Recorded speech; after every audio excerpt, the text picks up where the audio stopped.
sou Amílcar Eduardo e esse é o canal Os Craques São Eternos. Comigo hoje, um dos maiores goleiros dos anos 80. Gilmar, que atuou no Palmeiras, no Bangu e outros clubes. Tudo bem, Gilmar? Tudo bem, Amílcar? Prazer imenso falar contigo, participar do seu programa, mandando um forte abraço aí à nação alviverde, à nação banguense, né? Pelo qual eu tenho um grande carinho, pessoal do Rio de Janeiro. É um prazer imenso participar de um programa esse que eu já tenho acompanhado aí, só fera, tenho participado. Eu me sinto muito orgulhoso de poder ajudar também de alguma forma. Eu que te agradeço. Você foi um dos meus ídolos, cara, porque eu era goleiro também. Ah, é? Pô, é bom saber que a gente influenciou alguém de alguma forma, né? Com certeza. Rapaz, deixa eu dizer uma coisa para você. Eu fui mascote, embora eu morei em São Paulo, né? Eu fui mascote da academia. Eu entrei de mão dada com o Leão, cara. Você vê que coisa? Comecei bem, legal, né? Começou bem. Estava muito bem acompanhado e torcendo para um grande time, diga-se de passagem, né? Com certeza. A minha família toda em São Paulo era palmeirense. Gilmar, conta aqui para os nossos espectadores como foi o teu início da carreira no futebol. Você, como a maior parte dos goleiros, você foi para o gol porque na linha não ia ter uma condição, ou você sempre gostou de ser goleiro? Então, Milka, no meu caso aqui não foi diferente, não. Eu jogava na várzea, né, como todo garoto. Naquele tempo não tinha escolinha, nós jogávamos na várzea. Eu jogava numa equipe aqui em Osasco chamado Montenegro, e eu era atacante do Montenegro. Eita! Só que o que acontece? Nós fomos fazer um jogo num campo muito gramadinho, muito legal, né? Que naquele tempo só tinha campo pelado, e o dono do time falou: pô, o nosso goleiro não vai poder jogar, ele passou mal e tal. Você não agarra para nós? E eu falei: pô, mas eu agarrar não quero, eu queria jogar. Não, mas você agarra aí, depois deixa jogar um pouco na linha. E foi o que eu fiz. Eu fui lá e comecei a agarrar lá no segundo quadro, né? E estava lá desenvolvendo meu papel. De repente apareceu um cidadão atrás da baliza e falou: pô, mas você joga bem. Mas eu falei: mas eu não sou goleiro, eu estou aqui porque faltou outro goleiro. E o rapaz falou: não, mas eu gostei de ver jogar. E foi embora. Me deixou um cartão. E caramba, o cara veio aqui me ver jogar, eu ia jogar ainda na linha, ele nem me viu, já foi embora e tal. Eu fiquei com aquele cartão. Uns 2 meses depois, o meu pai, que sempre me acompanhava, me insistiu: por que você não liga lá para aquele rapaz? Eu falei: mas ele quer que seja goleiro, eu não queria e tal. Mas, de qualquer forma, eu liguei e uma senhora atendeu e falou: meu irmão, esse rapaz está procurando, é meu irmão. Ele não está, ele está treinando. Eu falei: está treinando? Ele é treinador do Palmeiras. Aí que caiu minha ficha. Falei: pô, mas se o cara que treina o Palmeiras achou que eu tenho condições, que sou eu para discutir, né? E fui lá onde eles estavam treinando, num campo lá na cidade de Osasco, lá no Rochidale. E, de repente, eu cheguei na beira do campo e ele me viu e falou: pô, mas você apareceu? Tal. Mas e aí? Você joga do quê? Eu falei: goleiro. Virei goleiro a partir de agora. Eu tinha 15 anos e a partir desse dia minha vida mudou, né? Era o Palmeiras. E aí fui para a base do Palmeiras, categoria de juvenil, categoria juniores, até ter a oportunidade profissional. E aí virei de um atacante, eu virei um goleiro, né? Essa foi a história, o início da carreira foi mais ou menos assim. Gilmar, eu lembro de você que eu assisti junto com meu pai. Infelizmente, meu pai hoje não está mais entre a gente. Eu assisti aquela grande final, Palmeiras, aquelas grandes finais, né? Aqueles jogos finais, Palmeiras e Guarani, onde você teve uma prova de fogo, né? Porque o Leão tinha sido expulso, né? E você entrou, não é que seja uma furada, mas você entrou numa final. Conta um rabo de foguete, como diz aqui em São Paulo, né? Clima, cara. Então, a primeira partida foi no Morumbi, né? O Guarani realmente tinha uma grande equipe, com o Zenon, Careca, que era um time poderoso, né? E, numa infelicidade, o Leão foi expulso e nós perdemos o jogo de 1-0, só que ainda não pude entrar naquele jogo porque já haviam feito as substituições. Então, o Escurinho, que era um atacante, foi para o gol e o Zenon fez o gol de pênalti. E a minha estreia seria no próximo jogo lá em Campinas, onde realmente aconteceu, né? Um jogo que, para mim, seria o jogo da minha vida, porque até então eu nunca tinha atuado na equipe principal, a não ser jogos amistosos ou coisas sem muita importância. Você jogou com uma camisa escura, se eu não me engano. Você jogou com uma camisa escura. Eu joguei com a camisa escura, que era a camisa cor de vinho, porque o Palmeiras sempre foi azul, e naquela noite eu queria mudar um pouco aquela história de azul e ter a minha própria identidade, né? Certo. Aí peguei uma camisa bordô que tinha lá, cor de vinho, fui, e como estreia aí um jovem de apenas 20 e poucos anos, né? Foi uma estreia muito legal, apontada pela crítica, como uma revelação naquela noite, e a partir daí o Leão foi transferido e eu me fixei como titular por mais ou menos 300 partidas na equipe principal. Então você vê que eu apostei todas as minhas fichas apenas uma partida, né? E graças a Deus deu certo, né? Defendi umas bolas lá interessantes e naquele momento todos achavam ou tiveram a certeza que o Palmeiras estaria bem servido de um goleiro mesmo com a ausência do Leão. Deu para dar uma tremida, Gilmar? Olha, eu vou falar para você, eu sempre fui muito tranquilo em relação a isso, sabe? Eu acho que o segredo de jogar no gol é você estar tranquilo. A pessoa que não joga no gol e que realmente entra lá naqueles 7 metros 32, confesso que apavora um pouco. Mas a gente está acostumado, goleiro alguém tem que fazer o serviço, né? Então, você vê, os goleiros não são muitos, os goleiros que existem, realmente eles têm que estar tarimbados para aquele tipo de tarefa. Não é tão simples, porém, é a hora que eu me sinto mais tranquilo, é a hora que eu estou ali. Então, para mim, não senti, eu estava super tranquilo, muito embora um friozinho na barriga é normal, até porque como ser humano que sou, o friozinho na barriga faz parte, é você entrar numa final, né? Mas eu estava super tranquilo, talvez por isso uma boa atuação. A tranquilidade é o segredo, né? Para que o goleiro tenha uma boa atuação. Se ficar nervoso, os caras começam a chutar no meio da rua e aí as coisas podem se complicar. Você fez mais de 300 jogos pelo Palmeiras, foi isso? Na minha conta deu 308 jogos, mais ou menos, né? Na conta oficial, 280 e poucos jogos, mais ou menos. Que eles contaram. Só que assim, eu tive outras participações. Eu fui na Copa do Japão em 78, com o Palmeiras, eu participei de alguns torneios que talvez não foram computados, mas eu acho que em média 300 partidas, o que deu uma 60 partidas por ano, mais ou menos, a contar do tempo que eu fiquei lá de 5 anos na equipe principal, né? De 78 até 83, quando eu fui transferido ao Bangu. E por que se deu a tua saída para o Bangu? Que você era tão assim bem quisto no Palmeiras, tão bem colocado? Foi uma questão contratual ou porque teve algum Foi uma problema? questão contratual. Castor de Andrade veio até São Paulo, ele e o Moisés, né? Me chamaram no Sempre o escritório lá Moisés, sempre o é, Moisés. Moisés era o treinador e nos jogos contra o Corinthians aqui eu ia bem e o Moisés era zagueiro do Corinthians e tudo mais. E naquela tarde eles vieram no escritório do Gupalaia, que era o diretor do Palmeiras, e me chamaram. Aí eu fui lá e o Castor e o Moisés conversaram e fizeram uma proposta indecente. Eu jamais poderia recusar, né? O que eles falaram em termos de propostas contratuais, eu ia demorar muitos anos, até porque eu era prata da casa no Palmeiras, gostava muito, mas a proposta realmente foi acima do que eu pudesse até renovar pelo Palmeiras. Você sabe que o Castor de Andrade, como bicheiro que era, né? Ele seduzia a gente com quantias elevadas em dinheiro vivo, e foi isso que aconteceu. Eu troquei o Palmeiras pelo Bangu por questões profissionais, porque realmente foi um bom negócio. Aliás, foi um excelente negócio. Olha, você sempre foi um grande goleiro, diria que um goleiraço.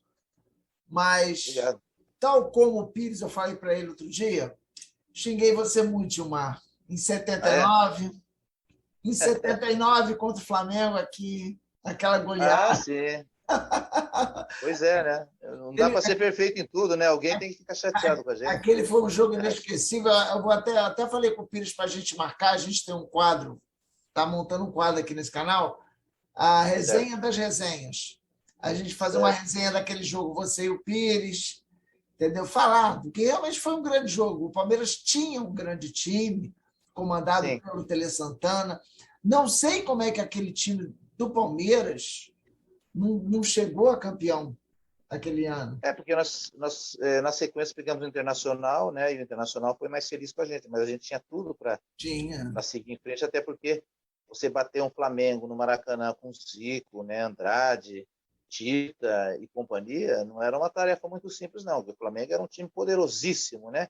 É E verdade. fomos ao Rio de Janeiro sabendo a dificuldade que iríamos encontrar no Maracanã com mais de 100 mil pessoas. Imagina a dificuldade que a gente teve naquela tarde, né? Mas o jogo ele foi se moldando, né? Aquilo que nós queríamos, né? Seu Tele armou muito bem a equipe e nós conseguimos um resultado inédito, até porque não é tão simples você ganhar de um Flamengo com aquele, né, time e com um placar elástico que foi. Então, eu acho que é uma partida que marcou muito, né? Quem esteve presente naquela tarde. O caso do Pires, o Polozzi que eu tive com esses dias. Eu tive com o César esses dias também, que foi o atacante daquela tarde, né? O próprio Verdade. Pedrinho. Pedrinho também esse dia teve num programa aí no Rio de Janeiro de um colega de vocês, no qual eu dei um depoimento. Museu da Então, Pelada. Foi no Museu da Pelada. justamente, Sérgio Pugliese. para nós que éramos jogadores jovens, né, entrar no Maracanã e enfrentar um Zico, para a gente já estava de bom tamanho. Ainda venceu o jogo, acho que foi uma situação para a gente não esquecer mais e fazer parte da nossa história como jogador de futebol quando esse jogo é lembrado. É verdade. E o César saiu do Bom Sucesso do Rio de Janeiro e teve um destaque tremendo em São Paulo. Fantástico, realmente. Justamente. O Tele, como técnico, ele era tão chato assim como falam, Gilmar? Então, o seu Tele era um treinador conservador, né? Um homem muito inteligente, né? Era um cidadão meio bronco, né? Tinha assim uns momentos que ele era realmente bastante turrão, né? Mas de um coração imenso. Ele queria sempre ver o time bem, acertar, então ele trabalhava muito a parte técnica, ele era muito repetitivo, insistia muito em alguns treinamentos para que o jogador tivesse um rendimento, e cobrava-se muito o jogador que se entregava à equipe. Então, não admitia jogador mala, jogador que chinelinho, jogador que fica na beira do campo, jogador que não produz, que fica um ano para jogar uma partida e tudo mais. Então, ele tinha esse perfil. E logo, dentro do Palmeiras, o pessoal passou a entender que tinha que ser assim. E a partir daí nós começamos a colher bons resultados, ao ponto do Tele Santana chegar, a própria seleção brasileira e tudo mais. Então, eu acho que mesmo com aquela chatice do seu Tele, ele conseguiu impor a sua filosofia de trabalho e nós, jogadores, conseguimos entender. Mesmo com aquele perfil, ele era um cara vencedor e eu acho que foi isso que aconteceu. Foi o melhor técnico que você teve? Olha, eu tive grandes técnicos. Eu não posso desprezar seu Zagallo, eu não posso desprezar Pinheiro, né? Eu não posso desprezar Lazzaroni, Rubens Minelli, mas eu classifico como Tele um dos melhores técnicos que eu tive, sim, com certeza. E treinador de goleiro? Você chegou a ser treinado pelo Valdir de Moraes, não chegou? Então, Amilcar, o Valdir de Moraes foi o precursor, ou seja, o inventor dos treinamentos de goleiro, né? Isso. O primeiro a ser treinado por ele foi o Leão. Existiam outros goleiros na época, como Raul Marcel, mas quem jogou depois com o Valdir de Moraes foi eu, então eu tive o privilégio de ser treinado por um inventor do treinador de goleiro, segredos. Tinha dia que nós subíamos para o gramado, ficava uma hora conversando e descia. Eu falava, não, vamos treinar, não. Hoje foi só conversa, tem que aprender muito. O goleiro tem que aprender muito conversando também. E eu confesso que eu aprendi muito com isso. O Valdir Joaquim de Moraes foi o cara que passou todos os ensinamentos, eu procurei entender e aceitar até algumas críticas. E é uma questão, amigo, que eu até discuto hoje, sabe? Com o passar do tempo, houve uma pequena distorção em termos de treinamento de goleiro, né? Até porque muitos que treinam os goleiros nos times hoje não foram goleiros, ou se foram, né? Não jogaram tanto assim ao ponto de passar. Então, existem alguns questionamentos que eu ainda vejo hoje. Tem grandes goleiros, grandes treinadores, tudo mais, porém, ao longo do tempo, algumas noções básicas dos goleiros eles foram se perdendo. Os goleiros foram aumentando em tamanho, em estatura, né? E foram perdendo, e às vezes, em algumas qualidades. Não digo em todas, mas algumas qualidades, porque quem anda hoje nos clubes treinando os goleiros, efetivamente não foram goleiros, ou se foram, jogaram um pouquinho, então não tem tanta experiência para passar alguma coisa, mas é o que tem para hoje, a gente tem que respeitar e parabenizar até os próprios goleiros atuais que têm tido boas atuações, poder estar um pouco melhores, se houvesse assim talvez um direcionamento um pouco mais claro do que realmente o que é ser goleiro, entendeu? Em 80, acho que foi em 89 que você passou pela seleção. Quem era o treinador de goleiro? treinador de goleiro da seleção, na época, quem que era, hein? Deixa eu lembrar. Eu acho que era o meu grande amigo Nielsen, não era não? Nielsen, isso mesmo. Grande Nielsen. amigo meu. Uma das melhores Então, pessoas que eu conheci no futebol até hoje. e Nielsen foi um grande goleiro, Foi? né? Como Foi. hoje a seleção, nós temos o Tafarel, que foi um goleiro. Então, eu sou da seguinte opinião, né? Você, como jornalista e produtor de televisão, você tem os caras no qual você se inspirou, né? E eram, né, no Rio de Janeiro nós tivemos aí Denis Menezes, ó, o cara fera, até hoje eu tenho amizade com o Fábio Menezes, né? Esse menino, o Cata Sérgio de Anderson, Kaká Anderson, Sérgio de Bocage, Walter Márcio Salles. Guedes. Walter Então, os Salles. caras, justamente. Então, o que acontece? São referências, né? Então, eu acho que tudo tem um início. Nós temos referências de caras feras. Infelizmente, hoje, alguns clubes, os treinadores de goleiro que estão lá, simplesmente batem bem na bola, porém não foram goleiros, e é difícil passar alguma coisa. Né? Mas aí no Rio de Janeiro tem uns caras que entendem o riscado, sim, aí, e eu admiro muito o trabalho desenvolvido no Rio de Janeiro, que até então nós, os paulistas, achamos que o Rio de Janeiro, o carioca é meio folgado, né? Pelo contrário, o carioca trabalha muito bem. Quando você sentiu muita diferença vindo para o Bangu? Ó, eu confesso para você que a mudança maior foi em questões assim, você sair de um Palmeiras, uma equipe que tem, né, toda aquela tradição, tá? Não que o Bangu não tenha, o Bangu talvez dentro das suas possibilidades é uma equipe que oferecia muita coisa também e tinha a tradição de 66 ter sido campeão e tudo mais, e ao longo do tempo tem revelado grandes jogadores. Mas confesso que o Palmeiras realmente é uma equipe muito poderosa, você é muito cobrado, né, no seu dia a dia, mas em termos de jogar, né, de mudança de trabalho, temos táticos, mas eu me senti muito mais à vontade jogando pelo Bangu.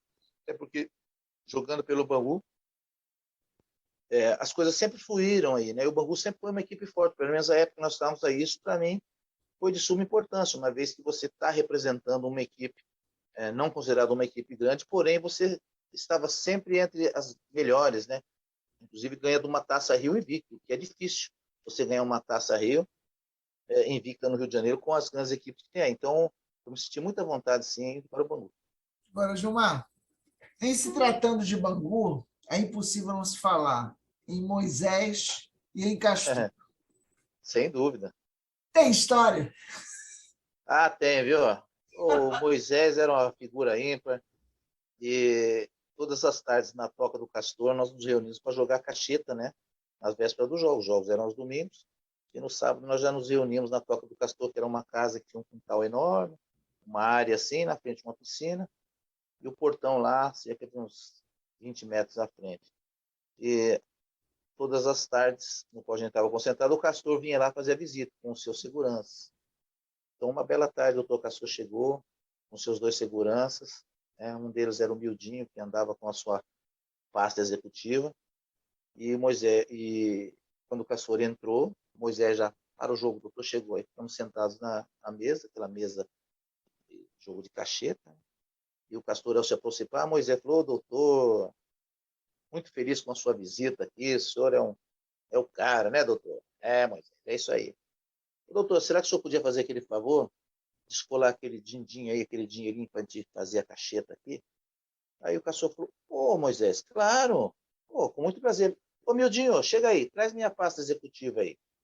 Aí o Mildinho veio, segurança e tal, deu a pasta para ele, uma valise assim. O Castor abriu e tirou uma metralhadora lá de dentro, pequenininha, e deu uma rajada na parede. Deu uma rajada na parede. Eu nunca tinha visto tiro de metralhadora, tiro nenhum, ainda mais de metralhadora. Rapaz, foi uma correria, todo mundo correndo para dentro. Ele falou: vocês querem o quê? Vocês são folgados pra cacete. Vocês que não correm para ver lá, eu dou um tiro no joelho de vocês, tal. Né? Hoje quebraram a minha banca, o jogo do bicho, vocês vêm me pedir dinheiro. Mas, como é um pedido do Moisés, tá aqui o din-din, aí deu dinheiro. Foi mó barato, eu nunca mais esqueci dessa cena. Quer dizer, Castor tinha esse lado aí, né? E o Bangu era isso. Né? Nós que vivíamos ali sabíamos que o Castor, para mim era novidade, mas quem conhecia o Castor sabia que ele tinha essas histórias aí. E Castor e Moisés, se você for levantar o que tem de história esses dois no Bangu, rapaz, ó, Você é difícil. conhece a história do Moisés, do Bugre, que ele vendeu para o Der? O Moisés, ele sempre rifava aquele bugre e ele sempre ganhava, sempre saía para casa, nunca tinha um ganhador. Ele falava, ó, saiu para casa. E o bugre continuava com ele. Mas eu não sei dessa história do Dé. Vou te contar. Quem teve aqui no nosso estúdio foi o Gaúcho contando essa, né? É. Moisés vendeu esse bugre para o Dé. É. E o bugre não tinha documento. Sim. E o Dé todo dia perdia um dinheiro para a polícia por causa do bugre. Aí teve um dia que o Dé foi enquadrar o Moisés. Moisés, não dá mais isso aqui. Aí o Moisés, esse bugre não tem documento, Dé. Faz o seguinte, vai no cartório, registra o bugre, nasceu hoje. O Moisés tinha... E outra, o Dé Aranha também, ele e o Moisés, eles têm história para contar, hein? E o Moisés, a gente conta algumas coisas do Moisés, o pessoal pensa que era brincadeira, mas é verdade. Ó, tem uma lá que nós chegamos de terça-feira para fazer a longa distância na areia, íamos lá do Quebra-Mar, né? Até ali em frente do Pizza Palace e voltava, dava uns 8 quilômetros, 4 quilômetros para ir e 4 para voltar. Pô, eu vinha de São Paulo de manhã, pegava avião, chegava lá, ficava esperando de roupa, de calça lá, daqui a pouco chegava o ônibus do Bangu, os caras tudo de sunga e eu lá de calça, aí trocava de roupa e começava a corrida, 4 quilômetros para frente, voltava, quando eu voltava, os caras começavam a sentar ali, tomar cerveja, tal, no barzinho da Dona Augusta ali, tal, no Quebra-Mar. Eu falava, Moisés, os caras acabaram de treinar, vão tomar... Não, deixa os caras, isso aí, o time está ganhando, não podemos nos envolver nessas questões, deixa os caras. Os caras tudo tomando, voltava para treinar à tarde, né? Esse é o período da manhã, e o cara acabava de correr, tomava cerveja, quer dizer, para mim, aquilo era inédito, porque em São Paulo jamais as equipes, a primeira que não teria essa facilidade de treinar na beira da praia, né? Só que o time entrava em campo e ganhava. Então, eu acho que era mais ou menos por aí, né? O Bangu tinha essa particularidade, o Moisés dava essa liberdade a gente, porém, nós também éramos cobrados em relação a resultados, e graças a Deus sempre deu certo. Isso aí é a essência do futebol carioca, a malandragem do futebol carioca. É verdade. Gilmar, outro dia eu entrevistei aqui o Cabelada. Cabelada, o grande árbitro. Não, agora, ele contou uma história aqui que você está no meio. O cartão amarelo? É. O cartão amarelo? Conta aí que eu quero ver. Eu quero ouvir de alguém, porque cada um conta de um jeito. Né? Ele chegou e falou assim: tá, não, eu vou mandar um vídeo para você. Ele chegou, falou que você estava prendendo a bola. Sim. E aí ele chegou, solta a bola, Gilmar, solta a bola, Gilmar. Aí você não soltava, ele chegou e ele levantou o cartão. Quando ele levantou o cartão gritou: Cabelado, Gilmar tem 2 cartões. Aí ele virou. Esse não, ele vai dar para o outro. É isso mesmo. Foi isso mesmo, Gilmar? Foi. E o Castor, não, esse não, o Gilmar tem 2 cartões, esse não dá para o outro.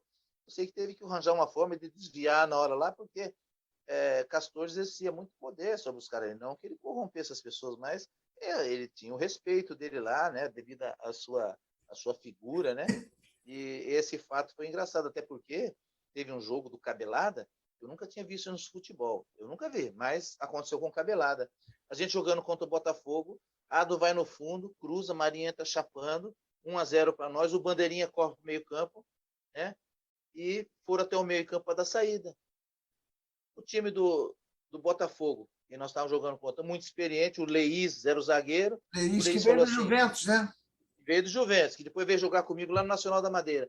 O Leís falava assim, não vamos dar saída não foi gol, o cara estava impedido, não vamos dar saída. E ficaram ali uns 5 minutos, não deram saída. Não foi gol, o cara estava impedido, aquela confusão toda. Aí, Cabelada, a gente teve aqueles 5 minutos, a gente olhando, ele pôs a mão no rosto assim, pensou bem, pegou a bola que estava no meio do campo, pôs embaixo do braço, foi caminhando até a área lá do Botafogo, pôs a bola no chão, hein? Levantou o braço e falou, tiro de meta, que impedimento. Aí os caras já bateram rápido, a gente correndo atrás, nego reclamando com ele, pô, Cabelada, não, segue o jogo. Rapaz, ele seguiu o jogo, nunca vi juiz voltar atrás de um lance. Nesse dia ele voltou. E para nosso azar, ainda perdemos o jogo depois de 1-0. Aí que foi a revolta maior ainda, né? Eu nem me lembro se foi nesse jogo do cartão, mas isso realmente aconteceu com o Cabelada.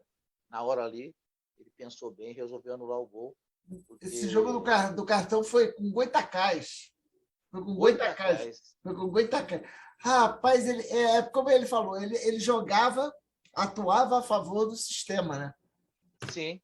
Mas ele virou um folclore do futebol carioca. Mas o Cabelada, independente daquela figura folclórica dele, ele era um grande árbitro, ele aplicava a regra, era uma gente boa. Eu lembro de grandes árbitros, até o Pedro Carlos Bregalda também era um grande árbitro, ele era meio pesadinho assim, mas era um grande árbitro, gente finíssima. Até um dia eu falei, o Cabelada, ó, o cara empurrou, o Cabelada, foi falta, o Cabelada, ó, o cara impedido. Ele parou o jogo, foi lá e falou, Gilmar, quando você toma perua e eu falo alguma coisa, não. Quando tu frangas aí eu falo alguma coisa, não. Então deixa eu apitar e você só joga aí. A partir desse dia eu nunca mais falei com o árbitro. Tá certo, Cabelado. Ele falou que ele adorava apitar em Bangu, porque o Castor abastecia ele lá com 24 latinhas de cerveja. Verdade. Já era tradição. Vai apitar lá em Bangu, quando chegava no vestiário já estava lá a cerveja, o negócio. Então, o cara pensava duas vezes, né? Não que os árbitros se corrompem por cerveja, né? Mas uma cervejinha não faz mal para ninguém, né? Alguma vez te deu medo jogar em Bangu, Gilmar? Por toda aquela situação ali de contravenção do Castor, essas coisas? Olha, eu vou falar para você, amigo, eu nunca senti medo, mas eu sentia super à vontade, mas esperando que a qualquer momento podia dar uma merda lá e alguma coisa. Por quê? Porque era um clima super tenso, o Castor nos deixava à vontade, né? Ele tinha um monte de segurança, todos eles eram nossos amigos, nós tínhamos ali um certo aparato de segurança, né? Mas todos nós sabíamos que vira e mexe, né? A juíza estava pegando no pé dele, né? O jogo de bicho sempre foi uma situação, uns gostam, outros não, né? Mas nós, como atletas, nós ficámos na nossa, fazendo o nosso papel, não nos envolvíamos muito, né? Mas eu confesso que realmente o clima era um pouco tenso, sim, né? Porque não era tão simples lidar com aquela situação, ainda ter que entrar em campo e ganhar os jogos, né? Se fosse só ir lá participar daquilo, tudo bem, só que nós tínhamos uma missão, jogar bem, até porque defendíamos uma equipe de um homem poderosíssimo e, de alguma forma, era uma equipe com jogadores contratados, né, pontualmente, ele ia buscar os jogadores que se destacavam, então nós tínhamos uma obrigação. De qualquer forma, o Bangu era time grande. Né? Verdade. Agora, saindo um pouquinho desse folclore, né, o Castor, teu jogo inesquecível e o teu pior jogo? Eu vou falar para você, um jogo inesquecível. Aquele que você pegou até pensamento. Eu tive um jogo muito legal aqui em São Paulo, quando eu atuava pelo Palmeiras ainda, no qual nós vencemos o Corinthians por 1-0. Esse jogo aconteceu em 81. Eu tenho procurado esse jogo na mídia, em alguns lugares. Eu acho que esse jogo ele foi destruído quando incendiou um canal de TV aqui em São Paulo que tinha esses arquivos. E nunca mais eu tive notícia. Nós ganhamos de 1-0 no Pacaembu, um jogo no qual jogava o time do Corinthians, o Sócrates ainda, né? E nós vencemos por 1-0. E era um octogonal decisivo e o nosso time nós tínhamos algumas baixas, alguns jogadores nossos machucados. E esse foi um jogo que os críticos da época lá, os críticos, não foi eu que estou falando, os críticos, disseram que nos últimos 20 anos tinha sido a melhor atuação de um goleiro, né, de maneira assim, individual no estádio do Pacaembu. Nos últimos 20 anos, aquela foi a atuação histórica. Então, para mim, foi um fato marcante, no qual eu me senti, né, super orgulhoso de fazer parte da história do Pacaembu, né, e desse clássico que reunia Palmeiras e Corinthians, que é um clássico muito, muito assistido, né, muito apreciado pelos torcedores, tanto São Paulo, tanto aqui em São Paulo, tanto do Palmeiras quanto do Corinthians, por se tratar de uma grande rivalidade, né? Agora, eu vou falar para você, jogos que eu não me senti bem, que realmente eu fui infeliz, todo goleiro tem seu dia assim de infelicidade, né? Mas não aconteceu nada gritante assim ao ponto de dar aquela entregada, sabe? Aquela coisa assim que igual nesse fim de semana teve um atraso de bola ali, o cara tocou para dentro do gol, o goleiro foi pegar com o pé, a bola entrou mesmo assim. Coisas assim, graças a Deus comigo não aconteceu, né? Muito embora às vezes a gente é infeliz em algumas jogadas, mas nada tão gritante. Mas equipe que eu não gostava de jogar no Rio de Janeiro, Volta Redonda. Toda vez que ia jogar com Volta Redonda, dava um chabu. Aconteceu alguma coisa, então, se é uma coisa que eu não gostava de enfrentar, era o Volta Redonda aí no Rio de Janeiro. Os outros eu ia de boa, enfrentava o Flamengo, ia pegar a Volta Redonda, alguma coisa acontecia, e eu acho que não sei nem se o Bangu venceu o Volta Redonda de todas as oportunidades, mas toda vez que nós pegávamos esse time, tava Chabu, que é um time amarelo e preto, parece, né? O Volta Redonda. É verdade. Toda vez que pegava, já vinha o Volta Redonda. Dava até vontade da Miguel, não quero jogar contra esse jogo, não. Acho que vou levar o Palmieri para jogar lá para segurar o Rojão. Porque toda vez que eu entro com esse Volta Redonda aí, meu, tá uma zica, viu? Agora, Mas, de modo geral, sempre nós que jogamos futebol, tem os times que a gente acerta e tem aqueles que são zica mesmo, isso faz parte. qual a defesa que te deixou, a dupla de zaga que te deixava mais seguro? Eu gostava muito de jogar com o Oliveira, viu? Eu jogava com... Aquele negão forte? Ele falava, joga em mim. Acho que ele veio do americano, não foi? Veio da Americana, o Oliveira. Ó, eu tive grandes zagueiros. Eu tive, por exemplo, o Polozzi, aqui no Palmeiras, Luiz Pereira. Mas o Polozzi já chegou a jogar no Bangu. Jogou no Bangu. Márcio Rossini. Mas olha, esse chegava, hein? Então, Márcio Rossini chegava a botina. Eu tinha defesa que chegava. Nós tínhamos o Márcio Nunes, que baixava a lenha, o Márcio Rossini. O Oliveira já era mais técnico e o Baby era mais manso também, né? Mas você falou... o Jair também. O Jair era um grande zagueiro, era jovem, o Índio, né? Mas era um grande jogador. O Oliveira, eu digo, porque primeiro nós morávamos juntos. E o Oliveira falava, joga em mim, toque em mim, pô. Toque em mim que ela não queime. Jogava nele mesmo e o negão se virava. E, então, foi um grande zagueiro, né? Aí, né, por parte do Bangu, como outros também. Mauro Galvão também foi um grande zagueiro que foi aí indiscutível. No Bangu. Isso é indiscutível. O cara só jogou em time grande. Então eu tive a felicidade de jogar com esses caras aí. Eu não posso nem dizer quem foi o melhor, senão eu estaria cometendo injustiça, né? Mas foram grandes jogadores que davam muita segurança para a gente. E nós procuramos retribuir a altura, né? E graças a Deus deu certo aquele período que vivemos aí no Rio de Janeiro. Você estava naquele jogo daquela situação do Márcio Nunes com o Zico? Tava. Inclusive, eu estava até vendo esses dias, eu tinha falado com o Márcio Nunes, né? Mês que vem nós vamos ter uma reunião aí no Bangu, daquele time lá, né? Bangu Eterno, né? E a gente estava comentando que ele falou que ele tinha um jogador, ele tem um jogador que ele está assessorando, se eu queria apresentar, eu falei, leva lá pro Zico lá, vai lá no CFC, leva pro Zico lá, fala com ele. Falei, não, nós já fizemos as pazes já. Mas realmente eu estava no dia, o Zico passou o meio de campo driblando alguns jogadores. O Zico, quando foi para a bola, o Márcio sentiu, ele achou que o Zico vinha por cima, ele levantou mais alto. E realmente foi uma jogada um bocado temerária, né, como eles dizem os árbitros. Foi uma coisa muito faltosa. E, em seguida, o Moser veio na corrida, pisou na mão do Márcio Nunes também. Quer dizer, foi um desastre total ali, né? E naquele jogo, realmente, o Zico, com uma entrada de frente no joelho, teve que ser operado.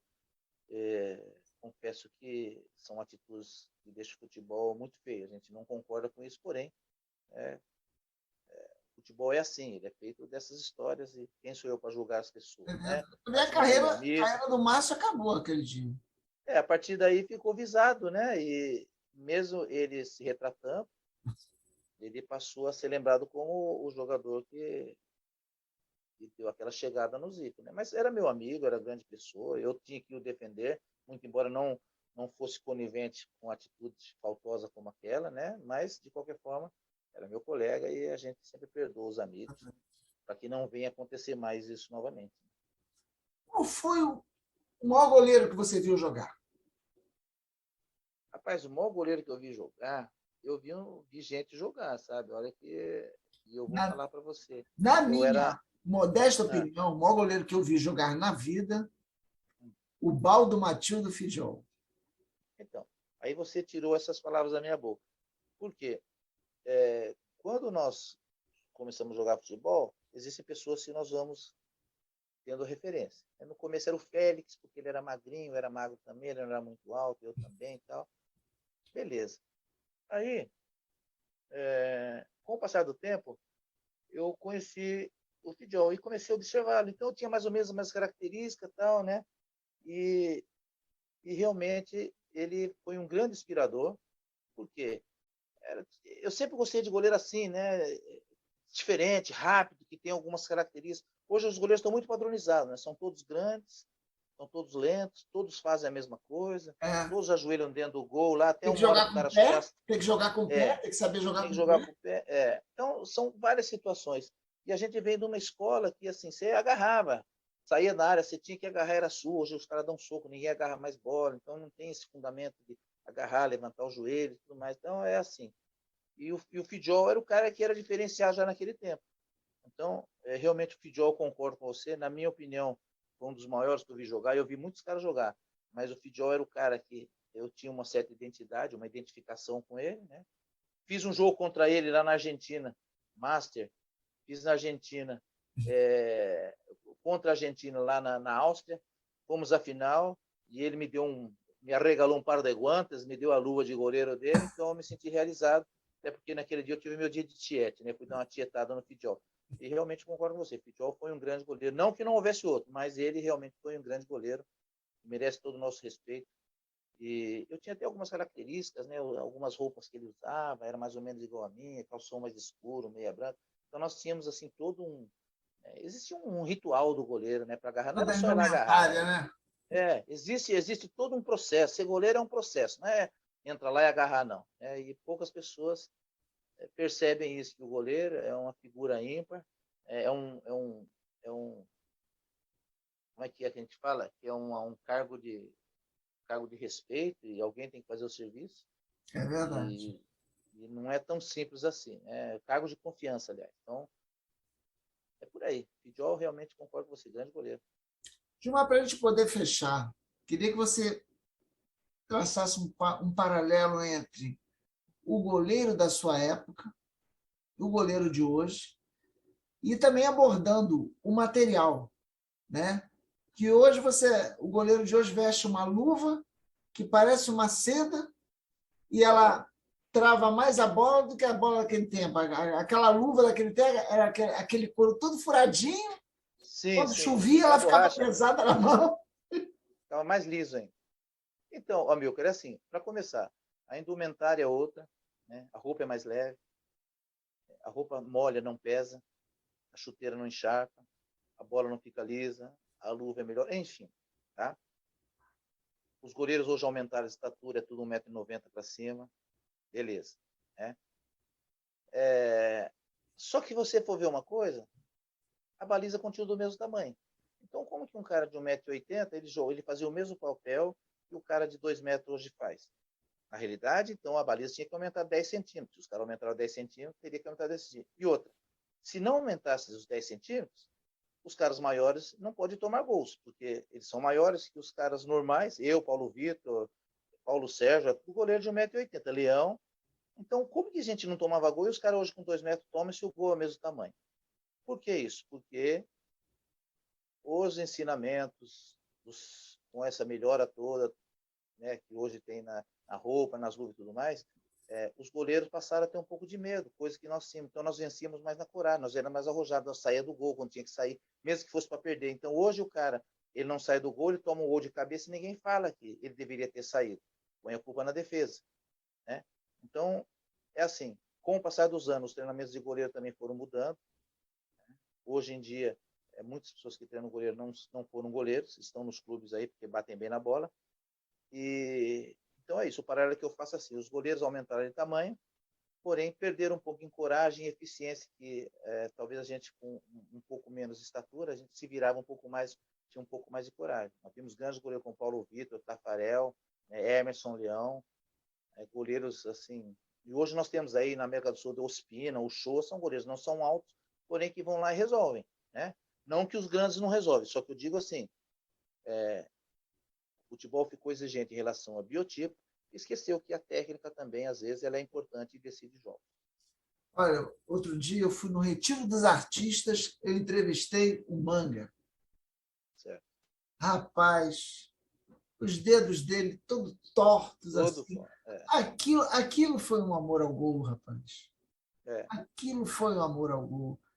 O cara que é goleiro tem os dedos tortos, né? Se você for ver, os dedos também não são tão bonitinhos, não, né? Tem um pouco É verdade, aí, rapaz. Teu dedo tá parecido com o Manga. Quebrou tá isso aí? vendo? Quebrou? É quebrar. Isso faz parte. Tudo isso para ganhar dinheiro. O que o cara não faz na vida para ganhar dinheiro, né? Mete a cabeça na baliza, quebra o Até ser nariz dos bichos, goleiro, né? Até ser goleiro. Então, para pagar as contas tem que se virar. Alguém tem que fazer o serviço, né? Tem que ficar lá atrás só segurando as buchas. E tudo que acontece com o goleiro foi reflexo do time. Se o time não andou bem, é natural que as bolas sobram para nós. É que quando você não suja a roupa, é sinal que o jogo foi fácil, né? Mas o reflexo está aí no dedo, né? É verdade, é verdade. Olha, legal.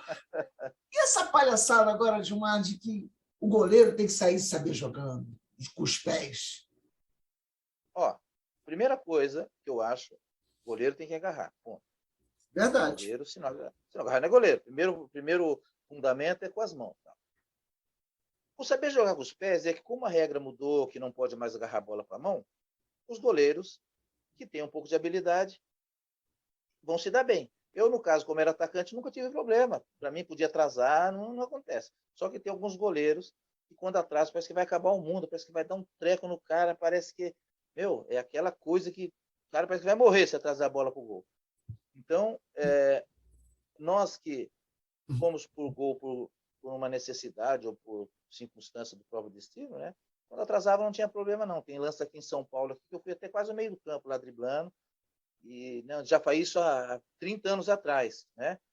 Então, o goleiro que hoje joga uma bola que sabe, né, jogar futebol e tem uma técnica, ele leva vantagem, porque ao atrasar ele vai saber bater na bola, vai saber prender, não vai ficar muito apavorado um goleiro que às vezes não tem recurso. Alguns goleiros só sabiam agarrar mesmo.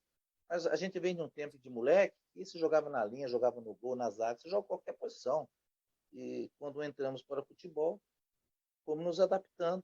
E hoje, essa necessidade pela regra, né, de não poder atrasar a bola e pegar com as mãos, obriga os goleiros a jogar com os pés. E nós temos muito bons goleiros aí que jogam bem com o pé. Alguns não tão bons, mas eles vão treinando. De repente também não precisa ficar driblando, né? De repente não precisa ser um Higuita, né? Que o Higuita era fora do comum, né? Saía driblando e ia até outra área.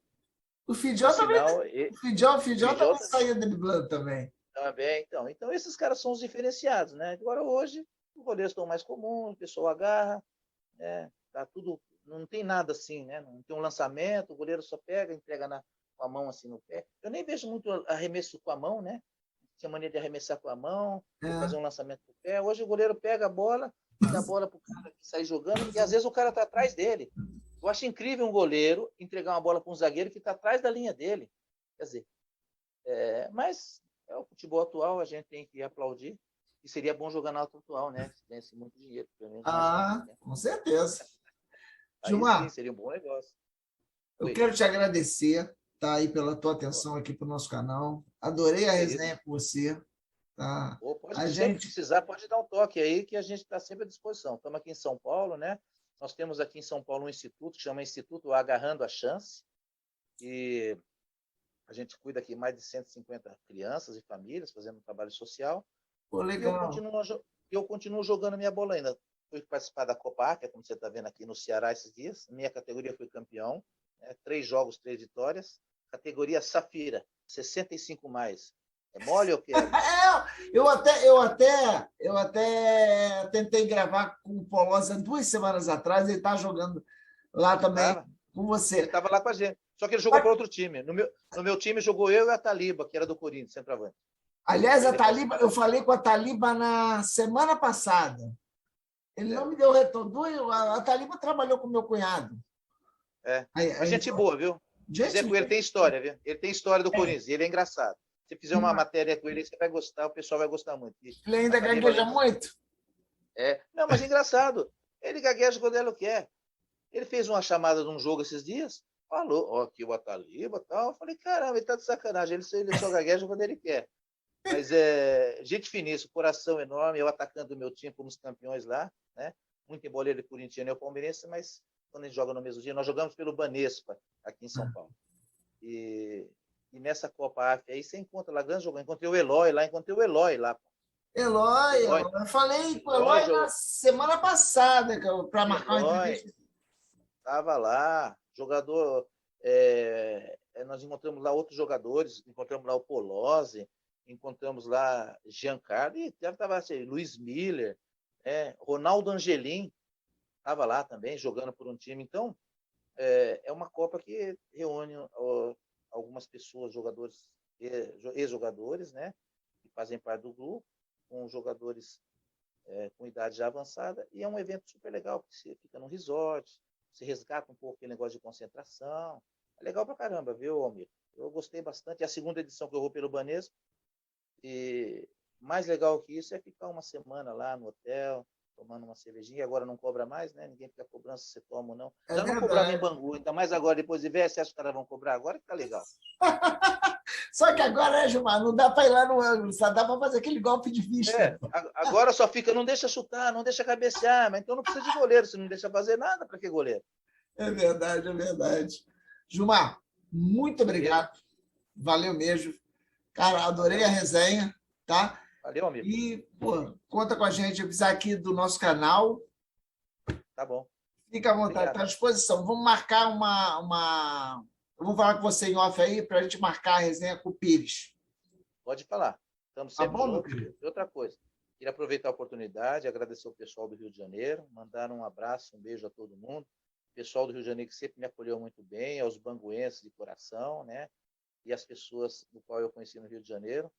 E fui muito feliz essa minha passagem pelo Rio de Janeiro, marcou muito. Até hoje eu tenho recebido notícias, aplausos, né, e parabéns pela época que nós vivemos no Bangu. Tá? Então, obrigado você, Amilcar, por resgatar um pouco dessa história banguense aí. E um abraço em toda a galera aí, os jornalistas, os amigos que você encontrar. Essa é a nossa função. Tá? Obrigado mesmo de coração, sempre precisar. Vocês que fizeram a alegria da gente. A gente só está... Tá bom, meu querido? De boa de ter influenciado você ser goleiro, mas você não era frangueiro, não, né? Não. Ah, então tá bom. Eu dava pro gasto. Gilmar, não pode frangar. Eu dava pro gasto. Tá bom, meu querido? Beleza. Valeu. Vai falar aí. Grande